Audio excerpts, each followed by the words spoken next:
I am unashamed. What about you? I like this time of year because you got teal season has begun. You got football season. I came in yesterday, which was Sunday, and I hear this screaming. I thought it was a bug because when my wife screams, that means we have a critter that's unwanted. Mine screams when someone scores a touchdown. Well, that's what was happening yesterday. I said, "What are you doing? What's the problem?" She went, "The Saints are rolling." Yeah. Mine was I said, "Really?" She's like, "Yeah." I mean, I was so worried because So what does that mean when your women and yours and mine are screaming when the football team scores a touchdown? Like my wife, she's not a big fan. She became a football fan when my boys play football. But she's more, hey, they're from Louisiana. We're supporting our team. I mean, because she, like, if the Saints are not playing, she doesn't watch it. Like, if they don't make the playoffs, guess what? She's out. Mm-hmm. Super Bowl party. Are the Saints there? No, I'm out. Yeah. She's not so she's loyal. Oh, she was just giddy because they were playing Green Bay, which supposedly is pretty good. She said, hey, and this Winston? I went, yeah. She went, he's smoking. I said, oh, I get it, babe. He did look great. She went to Winston, smoking, which was a little cheesy. The ups and downs of football. The old guy, what's the quarterback from Green Bay that kind of... Aaron Rodgers. It was not a good day. Aaron seems like a good old dude, but he just fallen on hard times. He was going to check it to him. He said, well, I may stay. I don't know whether it was a money issue. Yeah. But he wasn't. But I just looked at him. Pre-game, he just didn't look like a happy person. No, but that was some of the bad jokes I heard yesterday because they were like, well, it was rumored that he was going to be traded to the Saints. So people were saying, well, it looks like he was. That's pretty good. Yeah. So, Jase, tell Dad to put his ears on. He's never going to hear me from down here. Yeah, Phil, put your ears on because you're so far away from the mic. We don't want you whispering. So, but look, I felt for a while, and I said, I mean, it's a demanding thing. I reel back a few years. I'm glad I chased ducks instead of having large, violent men chase me. I think you have less injuries and residual effects. Turned out to be a good decision. I just looked at it. So, Dad, it's interesting because I was speaking just outside of Pittsburgh this past weekend. And it was interesting because obviously I was in Steeler land on Sunday. So I was telling them the story. Of course, they all, they love the Steelers. So that's where my second stringer camped out there for a while. Old Terry. Exactly. So it was really interesting. They all knew the story. They had heard it now, through the years. Yeah. But it was interesting just giving them a little inside baseball on the whole thing and you walking away and what Bradshaw said and that kind of stuff. Wouldn't that be inside football? Wouldn't that be inside football? Oh yeah, inside football. There you go. Yeah, that's better. That's so, a better name. Let me give you what was their thinking? Well, I'll probably never talk to them. They were happy that you chased ducks because they love Duck Dynasty, and they were happy because Terry Bradshaw won 4 Super Bowls with the Steelers. So everybody was happy. It was a perfect scenario for them. It was a perfect ending. So the teal hunt, we've had a lot of teal here. And then all of a sudden opening day came and it was a goose egg. But here's what I found fascinating. When I got up at 4:00, which was way too early, but because of the excitement and all, we have to get out there an hour early on opening day and just getting attacked by throngs of mosquitoes and putting yourself in danger from snake bites. The acclimation process proves rather brutal. Yeah, you're all excited until about that 100th mosquito bite, and you're like, huh. So, but my drive down here, you forget what's going on in cities late at night from a spiritual perspective. That is correct. And all you have to do to find out what's going on is get up at 4:00 in the morning, get in your vehicle, and just drive around.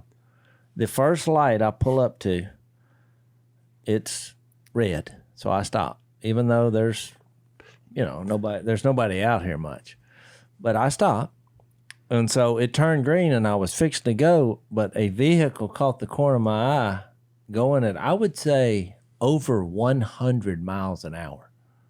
Which is not a real good move at 4 o'clock in the morning. No. Downtown. So I waited, and there's nowhere to go 100 miles an hour in West Monroe, Louisiana, safely. And they just come past me through the red light at 100 miles an hour. If I would have pulled out, bam. You know, my light was green. Theirs was red. And they went 100 in front of me. And I thought, wonder what they're up to. He's either in a hurry to get to where he wants to go or he's on the run. Yeah, it was a guy driving and there was a female in the passenger seat. So I don't know if they was having an argument or they were. All the cylinders were working except in his head. Well, all the cylinders were hold on. firing. Look, there's more. So maybe they were going tail hunting. Yeah, the porch light's they were on their way. They were the porch light is on, but nobody's home. Well, the wheel was spinning, but the hamster was dead. Not carrying a full string of fish. You like, yeah. Yeah. Few fries short of a happy load. So I go on down. Well, then I get on Highway 34, and I see a car coming up like I'm on an Autobahn in Germany, and I see headlights in the distance. And about the time I noticed it, it just went zoom around me. Was it the same vehicle earlier? Different vehicle. So this is random people in a hurry for some reason. I thought, what is going on here? So then when I get down literally a quarter mile from the lair where we gather up, you're in the woods now. Yeah, I'm in the woods, come around a curve, and there's a guy in the middle of the road, not in his lane, not in my lane. He's just in the middle. Truck is running, one headlight out. And I just slow down. So I sat there for 5 seconds and thought, what do we do here? He's just sitting there. It's one more porch light on, but nobody home. Yep. Wheels are spinning, hamster dead. Here we go Cylinder's again. not firing, not all of them. So I ease around him. Of course, I reached down and grabbed my pistol just in case this was some kind of trap. Yeah. Didn't point it, but just had my hand on it. And I look at him, and he was just had both hands on the steering wheel, staring straight ahead. Kind of looked kind of pale and sweaty. And I thought, he's just having, he stopped here. Yep. That life has stopped. Tough night. Yep. So I assumed drugs or alcohol might be involved. But so when I made it, I just thought, wow. I mean, there's a lot of cutting up and confusion. At 4 o'clock in the morning. Yeah. This is a losing proposition. So it made me appreciate having a purpose, knowing that I'm a son of God and I'm getting to go duck hunting with the brothers this morning. See, you were exiting and leaving the hurried and confused world all around you. You're fixing to end up in the middle of the woods where they couldn't have got to you. Nobody could have reached us where we were without the proper equipment, meaning track machine, a mud hole down through the thickets, turn off little cuts and to get there. So you were leaving all that behind in the peace and tranquility of opening day of duck season. Of teal season, which Barrett, my buddy from Kansas, you know, he's in the Midwest, and he's like, I don't understand why y'all go teal hunting every day. And I said, what are you talking about? Because it's open. And he's like, yeah, but we're talking snakes. I mean, it's hot, which it is. There's tens of thousands of mosquitoes. We only usually get them, once every 4 or 5 days. Yep. In generalities. Now this year's been a little different. Opening day 0, but the next 3 days, which we went this morning, we've actually shot teal 3 days in a row. That's right. Now, we haven't hammered them, but it's been enough to where I'm happy. But he's like, I don't understand because they're not the greatest eating duck. But I'm like, well, I give them to people who love them. I mean, blue-winged teal, a lot of people love them. And so he said, well, I just can't wrap my head around it. He kept on about it. And then I thought, why do we go every day? And I said, well, you're underestimating the power of FOMO. And he said, what? I said, FOMO.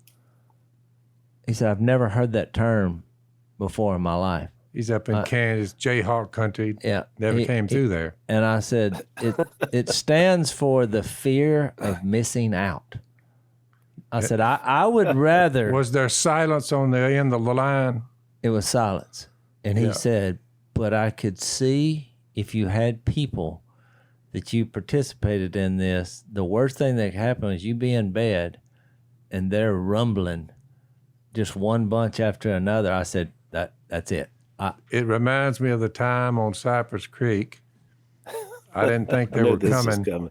We had hunted about 3 days in a row and hadn't done anything. On the fourth day, I think you were actually sick. I got very ill. You were sick. I was sick, and I said, I don't know whether they'll get them or not. I said, but I'm sick. So I'm approximately 3/4 of a mile or a mile to the duck hole up there. Yeah.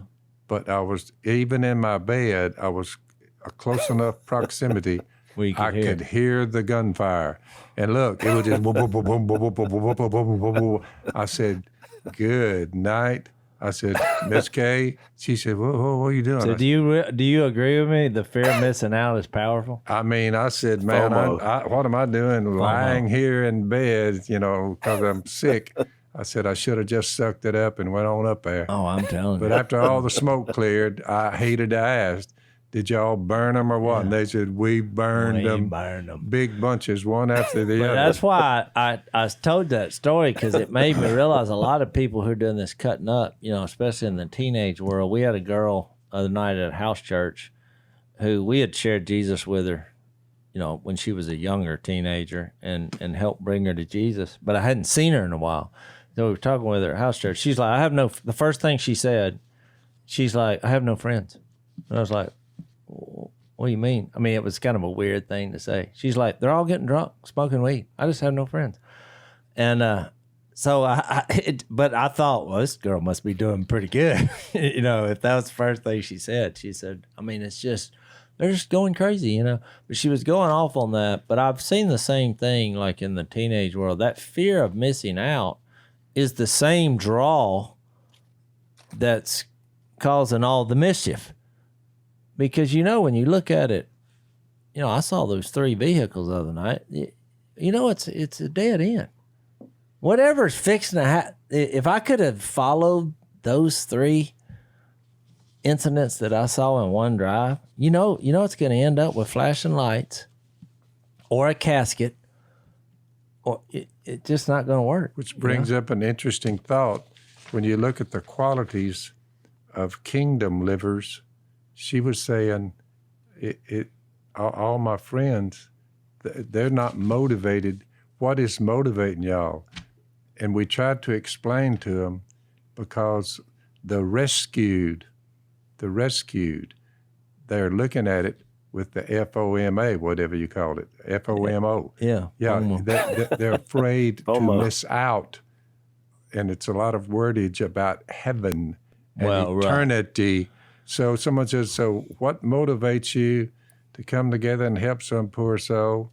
And they give you a cursing, but you're patient with them, and they finally turn, and they are rescued. Then they get it. And because you say, our being rescued is our motivation, because we're afraid to miss out. Well, right. It's kind of like the teal deal. Yeah. You know? I think it's just wherever your heart is. But you're right. Hang on, Jess. Let's take a break.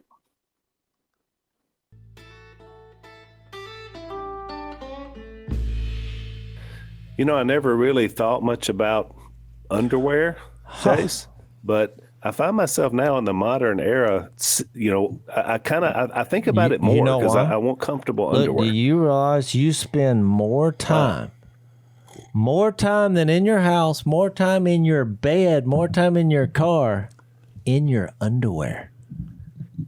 You need to have that. You need to bump that up on the priority list. Think how much time you spend in underwear. I've never thought about that particular thought, Jase. Well, there you go. It's true. Well, so one of our sponsors, one of our favorite sponsors, Tommy John, has come up with the most advanced underwear yet. It's called Apollo, which I like it. It almost sounds like it's otherworldly, think about the Apollo mission and all that. But it's called Apollo. And they're really great. It's a great wicking underwear to help, especially when you're sweating in the summertime, which is a lot in Louisiana. They've sold over 15 million pairs of underwear.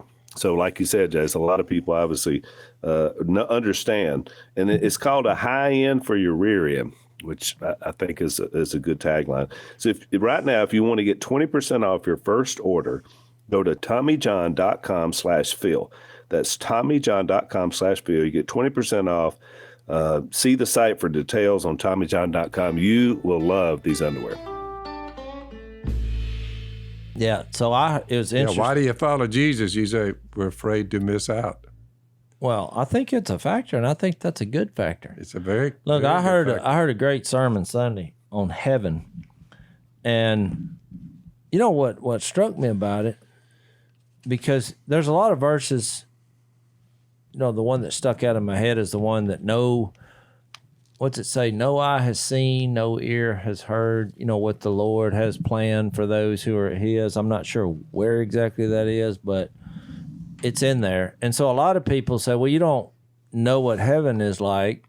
And we don't, because our minds can't grasp more than eternity. Well, I mean, we're kind of, you know, we have the dimensions that we can comprehend, but when you start getting into defying laws of gravity and different things that you can't see in the spiritual world and more dimensions, you can't grasp it. So there's all these books and movies about heaven and all the stuff that comes out. But us, you know, I usually focus on when Jesus said John 14, which was the first verse he read, but his only point was it's a place. You know, it's an actual place, and we're going there. But the John 14, you know, where it says, I'll go and prepare a place for you. And the point of the story was that he told his disciples, look, I'm the way. So I've always said it's who you're with. It's not necessarily where you go. But even in our study of Matthew, the more I heard the sermon, from Matthew 4:17, where Jesus said, repent for the kingdom. That verse was 1 Corinthians 2:9. All right, 1 Corinthians 2:9. What no eye has seen, what no ear has heard, and what no human mind has conceived, the things God has prepared for those who love him. Yeah. So, and I think it's more because we can't grasp it. So, but Jesus said, you know, repent for the kingdom of heaven is near. It's coming to earth. Then in chapter 5, when we went through the Beatitudes, well, he twice in those Beatitudes, the first one's verse 3, he said, blessed are the poor in spirit, for theirs is the kingdom of heaven. And then verse 10, he says the same thing. Those who are persecuted because of righteousness, for theirs is the kingdom of heaven. And then verse 16, which we're going to get to today, you know, talking about let your light shine before men that they may see your good deeds and praise your Father in heaven. And you get to verse 19, and he talks about our righteousness should pass that of the Pharisees. And it says, and whoever practices and teaches these commands will be called great in the kingdom of heaven. So, I mean, what my point is, heaven comes up a lot in the Bible. And when you read the Philippians 3 passage that says our citizenship is in heaven, it's interesting and I think encouraging to talk about and discuss heaven. And like you said, the fear of missing out on it should be a factor in a human being's life. That's why I jotted down when the Apostle Paul was talking to the Thessalonians, he said, the message rang out from you. He said, the Lord's message rang out from you, not only in Macedonia and Achaia. Your faith in God has become known everywhere. And Jesus is trying to, in Matthew 5, Matthew is just recording the fact that our goal is to be like him because he's come to rescue us. Watch. Therefore, we do not need to say anything about it, for they themselves report what kind of reception you gave us. They tell how you turned to God from idols, which nothing has changed there, to serve the living and true God and to wait for his Son, check this out, Jace, from heaven. Yeah. He said, wait for his Son from heaven, whom he raised from the dead, Jesus who rescues us from the coming wrath. So there's a lot at stake in what Jesus said in Matthew 5. Therefore, I've come to do these things for you. Here's how you roll while you're there. If he, whom his son, to wait for his son from heaven. So if that's where Jesus is camped out in heaven, and that's where he came from, and he's saying to us, that's where you can be. And he said, I've come to prepare a place for you. Yeah. I left heaven. I just left there, and I just appeared down here to show you that I am who I am. well, and our citizenship is in heaven, and that's where we came from.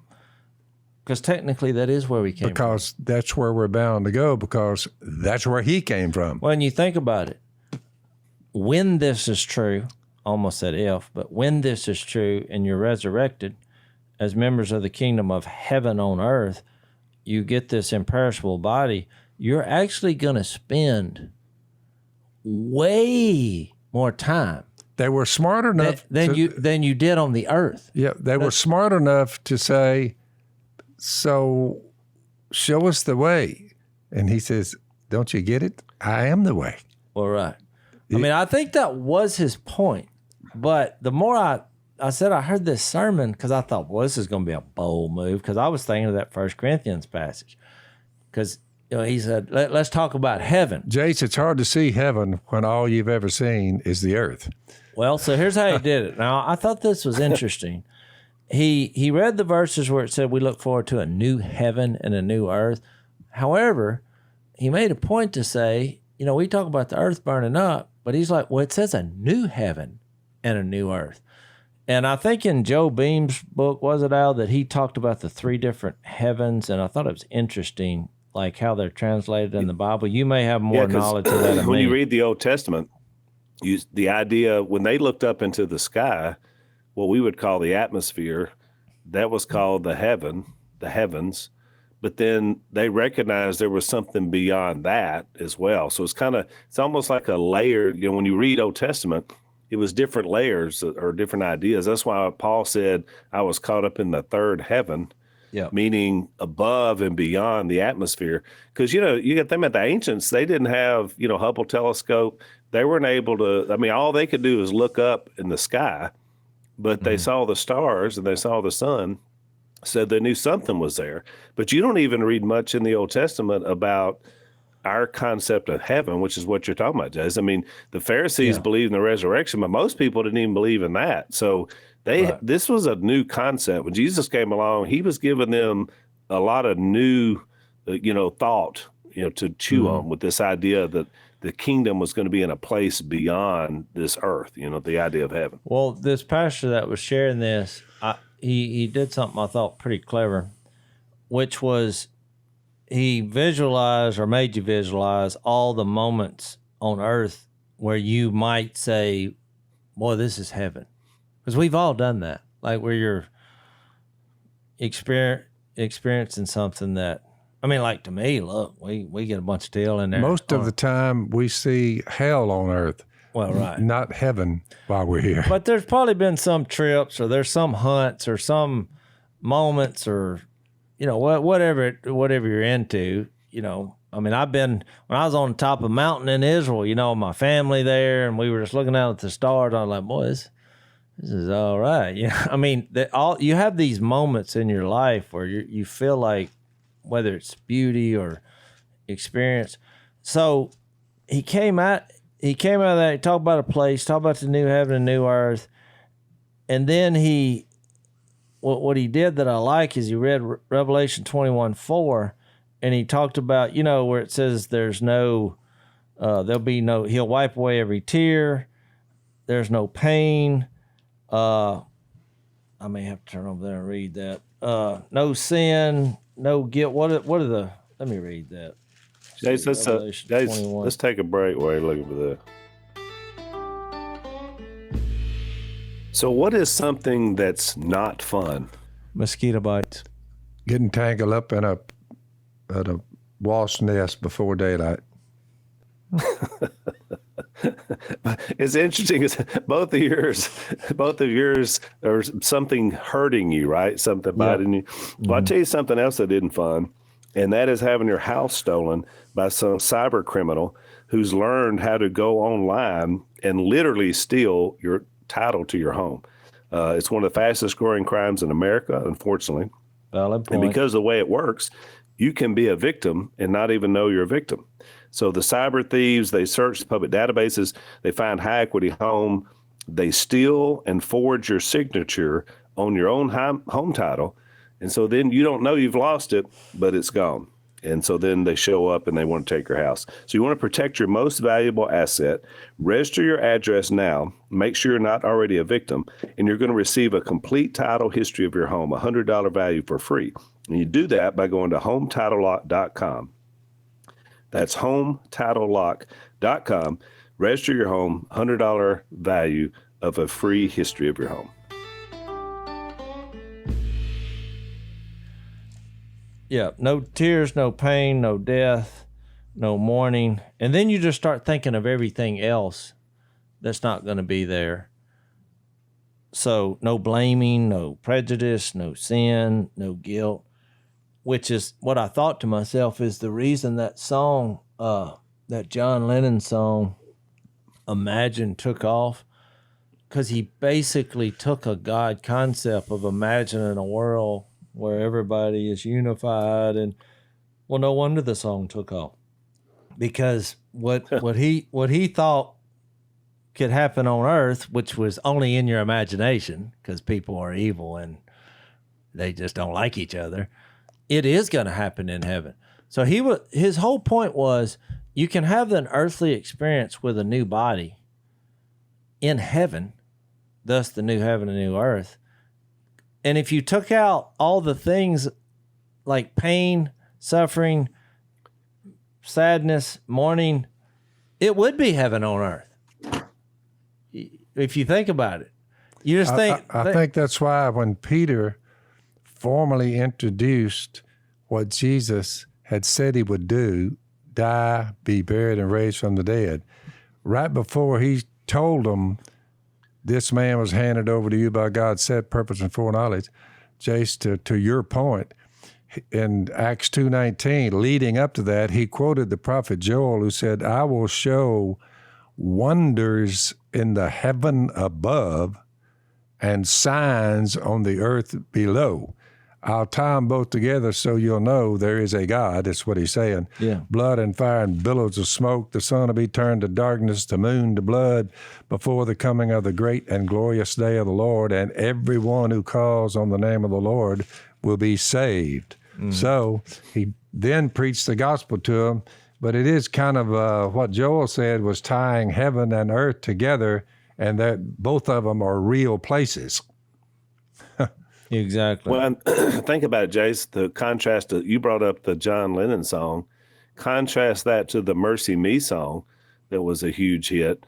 I can only imagine. One is told from an earthly perspective, to Dad's point, but then Mercy Me tells it from a heavenly perspective. That is correct. Correct. I can only imagine when I'm there and I realize it, and man, then the presence of God is like there, right there with me. I mean, it's a whole different concept, but powerful. Yeah, but for some reason, a lot of religious people got this, everything is white and we're floating around in some clouds and we're just like doing a worship service forever and ever. And that somehow got their view of heaven. And I'm like, well, why did he even put us down here to experience all this? Because really the only problem is all these problems, the pain, suffering. This would be heaven on earth if we didn't die. Mankind is the problem. Yeah, if we didn't make mistakes or didn't have problems. The solution is Jesus. So I mean, if we went on a road trip and we couldn't be killed and nothing bad could happen, well, that would be heaven on earth. We would be experiencing something together as a family that was awesome. So it's like, well, why would you need a new body? You know, Romans 8, I think 24 says, you know, we eagerly await the redemption of our body. If you're not going to do anything, you're going to float around on some clouds? What? Where's that at? Who comes up with this stuff? But every movie, you know, everything, it's like, what is this? No wonder they don't have the fear of missing out. Why would you want to go just be some floating gaseous mist on a white puffy cloud? I don't get the cloud.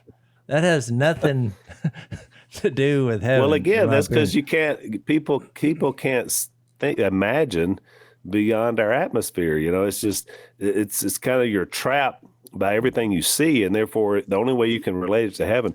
It's one of the reasons why I feel like we don't talk about it more, is because we're just so, like, back to that Corinthians passage, we just don't know much. I mean, we know it's going to be great, but we don't know much about what it's actually going to be like. He did give us an imagination. And I think when it says the 1 John 3 that we're going to be like Jesus's body, and him post-resurrection catching those fish and eating them, I mean, why would he do that? Just think, if you think the Bible's not accidental, what is he doing that? Why didn't he just say, okay, I'm now floating on the cloud? We got the floating on the cloud part in Acts 1, but he didn't have to do that. He just did it so he could kind of relate, I guess. And where we're going, there'll be no fish to eat. Yeah. He did the opposite. He did the opposite. They had this moment like we have every day. I don't think they were fried. I think the fish were probably I think he cooked them on a fire. Yeah, they were grilled. I think he probably left. Well, if he ate the Opelousas cat, I think he left the skin on it. You said the Sea of Galilee was full of ops. I didn't see one scaled fish. All I saw was ops in mass. So I'm like, now how would he have cooked those on the creek bank? I mean, I think he blackened them. He blackened them with a little seasoning. He had in some Cajun seasoning, and he put it on there black. But Jesus eating fish was a big boom for me when I read that. I'm saying, Phil, we these hokey movies and people came up with this idea of heaven that is not appealing, and it's not biblical. And they usually have us flying to some extent, but the bottom line is, to discover and to visit the cosmos sounds pretty cool to me. Yeah, check these 5 planets out. I have 5 out here that are Earth-like. Yeah. Now, you notice they were much larger than the Earth. This is bigger than I made the planet Earth. There's bigger ones than this, and I want to show you some of those. Well, I'd like to just travel through that, and it's like when the pioneers came out west. I'd love to do that on a cosmic scale for eternity. Exactly. But look, when time stands still, which will happen at the resurrection for us. No more time. Well, so will space. So there's no traveling. If you want to be somewhere, he just put that so you can relate. When it says a cloud hid him from their sight, that didn't mean he traveled through one. That just means you couldn't see him. He wasn't bound by, okay, he's eternal, but he's got to travel. No.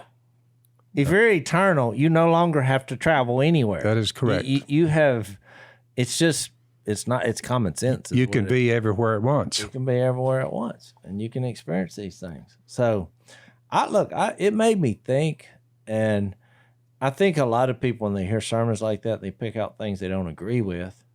I think that's a mistake. He was reading the scriptures. He kind of what I did. Heaven is talked about so much, but since we don't really understand it, or it doesn't go into graphic detail about what it exactly is going to happen, we just go along with the Hollywood version.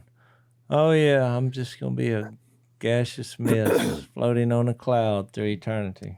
Well, I can't wait. Let's take another break. So, Dad, a lot of people ask you this, and I love your answer. They say, what has changed the most about you since you became rich and famous? What's your answer to that question? The menu. I love it.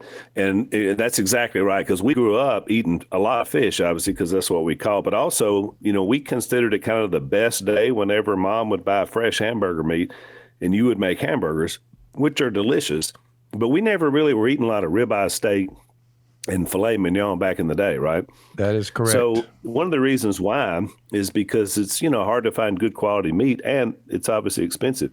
One of our new sponsors is a group called Good Ranchers.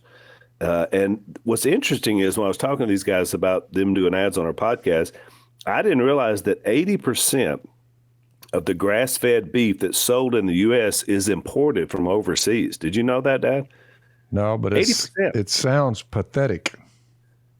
It's terrible. And so what happens is the beef comes in, it says, made in the USA or USDA approved, but that only means that it was processed here. It came from some other place. So these guys, what they do is they make sure they get American craft beef and they get organic chicken that's all here, made in the USA, literally on ranches in the USA. So it's a wonderful company. They got T-bones, fillets, strips, gourmet burgers. And the good thing is they're about half the price of all their online competitors. So you're going to get great steakhouse quality for a price that you can afford. So go to goodranchers.com. The words goodranchers.com. You can buy now. You can subscribe. You save 20% off each box of mouthwatering meats. Subscribing brings the cost down to about $5 a meal, which is very affordable. So you get an additional $20 off and free express shipping if you go to goodranchers.com/Phil. Use the code Phil at checkout. That's $20 off, free express shipping at goodranchers.com/Phil. Know where your meat comes from with goodranchers.com. But you got to think about it, though, Jace. Think about it. It's from your perspective of where you are on Earth. I mean, we're in 21st century America. We've seen things. Our imagination is bigger. Imagine you're a Pashtun convert to Christ in Afghanistan, and these people are still living like it was about 1400. They've never seen a television. They're out in a village somewhere. They live under an oppressive rule of, people, Sharia law. But say you're a Christian and you believe in Christ and you got to keep it to yourself. What does that guy imagine heaven to be like? I mean, anywhere but where I'm at right now for a guy like that would seem heavenly if you're living hell on earth. So I've always thought about it. It all depends on your perspective of where you are on the planet, because there are a lot of people that don't see at all what we see. So our imagination is going to be a lot different than a lot of other people on the earth, even in the 21st century. But I think part of sharing Jesus, there should be this discussion that comes up, because if you're a member of the kingdom of heaven and somebody says, now what exactly is that? And you say, well, unfortunately, I just don't know. Just don't know. Well, so I think, Al, you're right. You're like, look, I may not know for sure, but here's what I do know. We're going to get an imperishable body. We're going to have experiences with each other. There will be no tears, no pain, no mourning, all the promises. No death. Yeah, no death. That's out. And so then that's when I started making a list of all the things that cause problems. Stuff like blame and guilt and bitterness and all those things are friction, gone. factions, envies, jealousy, hatred. You if you weeded out all of that, well, then we could just go anywhere we want to and live. If you weeded all of that out, Jace, you'd have heaven on earth. You'd have heaven on earth. That's right. Why not just take us immediately to heaven then? And why don't we skip this? Which I think there's something to be said about us being here to find the character of God, so we go to heaven and know what's expected. And because I think you're then looking at character instead of being comfortable. Plus, it does say, no one knows what we do, but we know when he comes, we will be like him. That's what I'm saying. That's good news. So I think all these problems lead us to finding God and his character. And because you think about it like this, if you gave your kid everything he ever wanted at all times and he had no problems, he would grow up to be what? A spoiled brat. Wouldn't he? Yeah. I mean, the problem, the trouble, the mistakes, the teaching, I think that's... So you have to get sin and death out of the equation, or you'll never have any idea of heaven. Well, and I think you got to appreciate the struggle to appreciate the reward. You know, we read this about the reward in heaven, but if you didn't know the struggle and the problems and the overcoming, you wouldn't appreciate the final outcome. Yeah. And One of I the think that's why we're here. definitions that Noah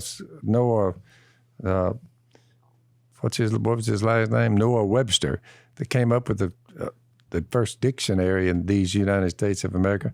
One of the points he said was that rescued is being freed from sin, freed from death, freed from confinement, and it opens up one's mind to say, man, I'm beginning to really like the idea of a place where there is no sin, there is no death, and it's freedom from one end to the other.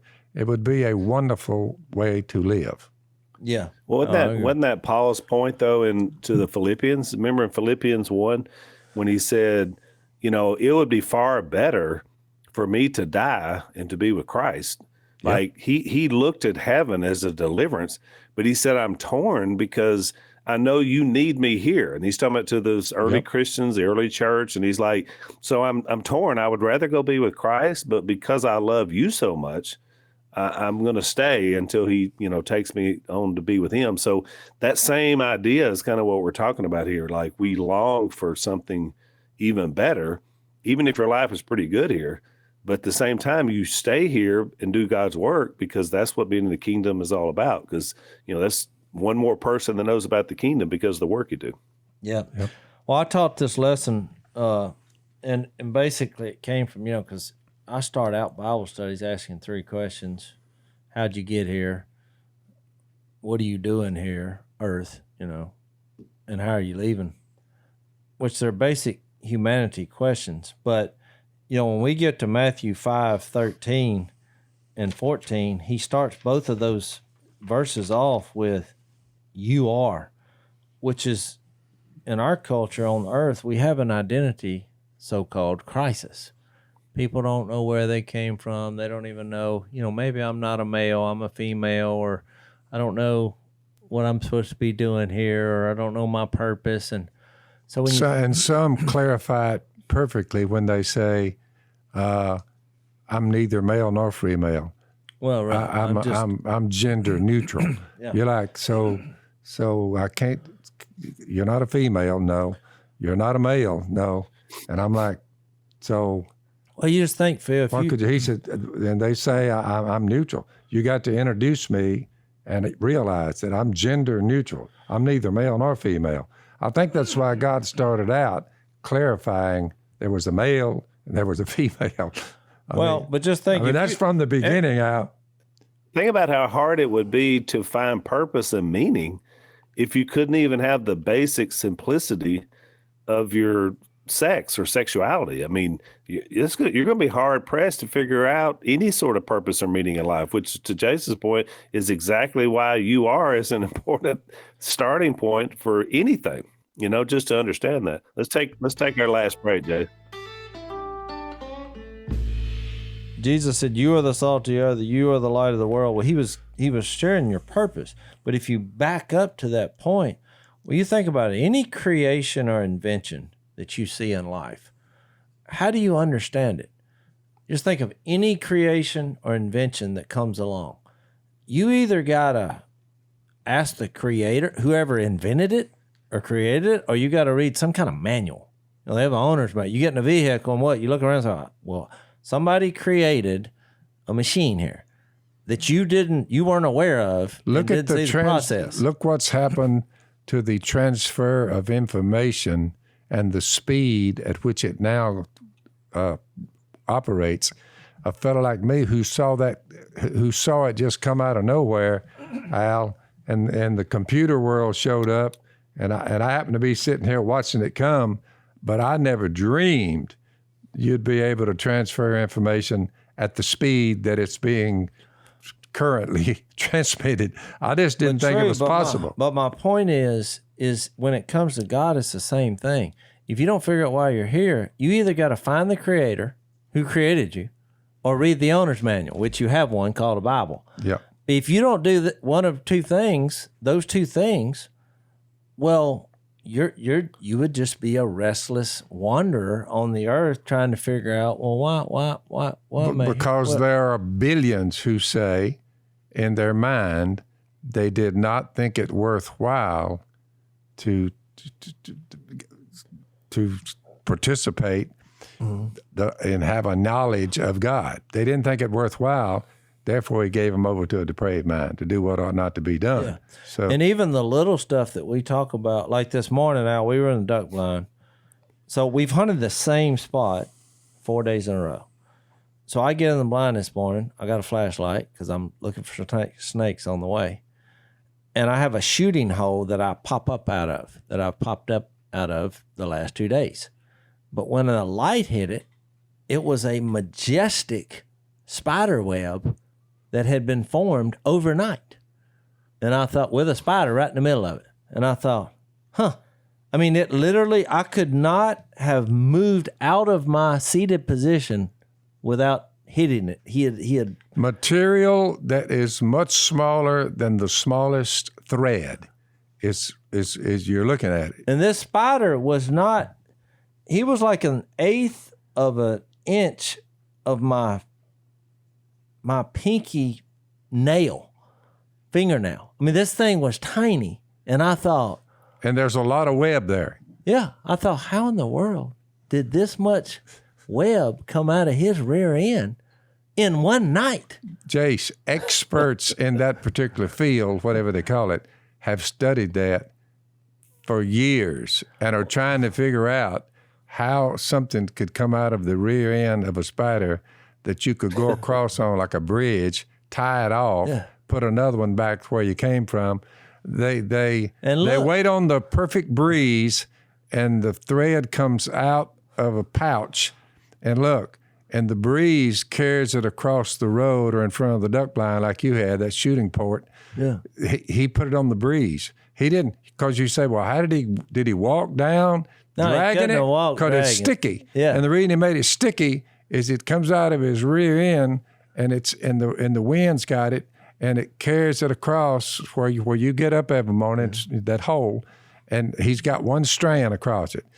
He says, okay, he's saying, I got something going. Yeah. Well, he goes back down that one and puts another one, and then he gets another one and gets another one, and it's sticky that it sticks to thing. How did he decide to put, what kind of glue did he say, I need the right type glue that will stick to a limb over there 6 feet? So I looked this up, Al, while we started talking about this. So I looked it up, and I was like, what do people who don't believe in God say about this? Because it looked miraculous that he did this in one night. They're saying salt water can do anything. Well, I start reading, and they're like, okay, the spider, because I put the question in. I was like, how does a spider, where did this web, this silk come from in one night? And so I start reading this material. By the way, for how big it is, Phil, is stronger than steel, which took humans thousands of years to come up with. I know it. What was your by the way? My by the way was what you just said. Oh. I'm like, well, that they want to be able to study this and reproduce it. They think they can reproduce it because one little strand has shown them that it is more stout than steel.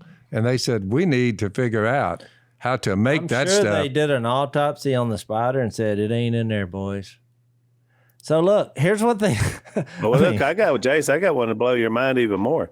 So what if that spider was exposed to radiation, and then he bit you, and then through some sort of miraculous ability, you could then become a spider, and you could climb up the side of buildings, and you could fly through the air, and you would shoot webs out of your wrist. And they would what if that were to happen? They would call you Spider-Man. Spider-Man. So look, Al, I'm reading this thing, and they're like, the spider. Like, what? Could that happen? The spider started off in the water. Now, this is the atheistic view of the evolution and natural process of the spider.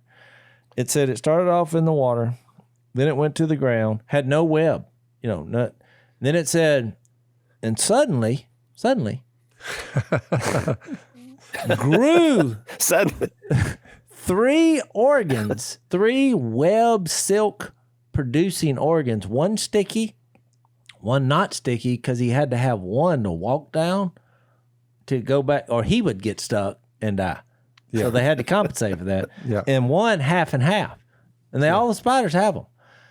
And so he knows which one is sticky and which one is not. So, and then it said, so then he started off with it on the ground, which I thought, well, that wouldn't work. And it's catching his breakfast, dinner, and supper. What's he been eating on before he come up with these utensils? So look, and then it said at some point he realized. How did he make it without the web that catches his food? They don't answer. There was no answer. That's why I told you they're really studying this spider. Yeah. So look, so at some point it says he moved into the air with his web. Yeah. So he could catch flying prey. I was like, well, what was he catching on the ground? I don't get it how it just happened. And there was literally no explanation. And after I read that, I thought, I would sure hate to put my identity tied up with the spiders. Because it didn't make any rational or reasonable explanation then you read whatsoever. Then you read the text, without Jesus, things that are made could not have been made. Exactly. He made everything. So I wanted to give you this. I don't know where I got this from, but in answer to that question, why I'm here, and getting to the point of what we're going to talk about for the next couple of sessions about our mission on being, we're the salt of the earth and the light of the world. There's principles and character traits of God that come out that identifies why we're here and what we're supposed to be doing. And the first one I wrote down is that God loves us. I mean, when you trace back to why we're here, that's number one. He is love. You remember the verse in 1 John 4 that says, this is love, not that we love him, but that he loved us and gave his son for. Yep. So he created us because he is love, which leads to the second one, which he knows us because he created us on purpose in love. And so that means he would know everything about us, just like that spider. I mean, the details of that. And so, and that's where we were introduced to the family concept. Because you think about the garden for what we have now and how we reproduce and our family structure, if he's behind that and he knows us, he had that eternal family, speaking of heaven, in mind from the beginning because he's eternal. He's our Father. So, which leads to the third one. So he loves me, he knows me, he created me. And he didn't just create me, but he created me to be like Jesus, which is the theme of the Bible. So when you get out in all these character traits, like just pick Galatians 5:22, because you said, what is Jesus like? You know, he's love, he's joy, he's peace, he's patience, he's kind, he's gentle, he's faithful, he's self-control, he showed self-control. Yep. So he created us, and then we have all these problems, but we find that character of God in the answers to what really he's concerned about, you know, while we're the pre-child on earth. And then it gives you the meaning, Jase, of life. Right. So he loved me, he knows me, he created me, and he planned me. And I thought about that Acts 17. He determined the time for me and the exact places where I should live. He gives us different gifts, different passions. You know, each individual has different abilities, different personalities. And you say, well, why? So everything that he desires could get done. You just think about the kingdom of heaven, all these people that were created by God with the plan on purpose, functioning as servants of him. Well, you could do anything because we all have different gifts, talents, abilities, and which leads to the last one, which is he uses us, which I think this is the fifth thing that is being discussed when it says you're the salt of the earth, you're the light of the world. We're here because our mission is his mission, which is to gather those who want to put their faith and trust in him. And that's why I thought you can culminate all this by one thing. we didn't choose to be here as physical humans, but you do choose your spiritual birth. You know, he says, I want to adopt you. I planned you. I created you. I loved you. I know you. I want to use you. But he gives you the option. You can say, I don't want to be adopted. Plus, an interesting point is that out of the 7-8 billion people on planet Earth, and no two are exactly alike, even twins, you say, so everyone has their own particular skill sets and everyone is different. Think about how many different types of human beings that and no two are exactly alike. Different. Exactly. Your DNA, mine different Which than is yours. more fascinating than the spider. Yeah. And you get to looking at the DNA thing and you're thinking, so all these differences, but the key to it, and you just kind of brought it up and it made me think about that, Chase, but we can all be like Jesus if we want to, if we desire to. We can be like our Creator. Well, that would make us all alike as far as that goes. Exactly. With the qualities you just said. That'd make us alike. Well, I was trying Bring to us together. give you the reason why we just didn't go straight to heaven from birth. We came from heaven. He had a purpose. Because through this trouble and tough circumstances, you don't find happiness, but you find joy. Well, there's a difference in that because happiness is based on your circumstance. You know, if something bad happens, guess what? You're not happy. Yep. But you can find God's eternal joy in this process through Jesus, and you realize what his character traits are. Fortunately for us, all his character traits are awesome. Yep. They're all good. They're all right. They're all holy, which is why we're here, why we have to go through struggles. He gives us Jesus. He is the way perfect person. That's why he said, I'm the way, the truth. But meanwhile, we are going to be a family forever, and it was God's purpose all along. And for everyone listening, I would want to just have that fear of missing out on that overwhelm me. I mean, we're going. Come go with us. All right, we're out of time. Let's pick it up there next time. Thanks for listening to the Unashamed podcast. Help us out by rating us on iTunes. And don't miss an episode by subscribing on YouTube, and be sure to click that little bell to get notified about new episodes. And for even more content that you won't get anywhere else, subscribe to Blaze TV at blazetv.com/unashamed.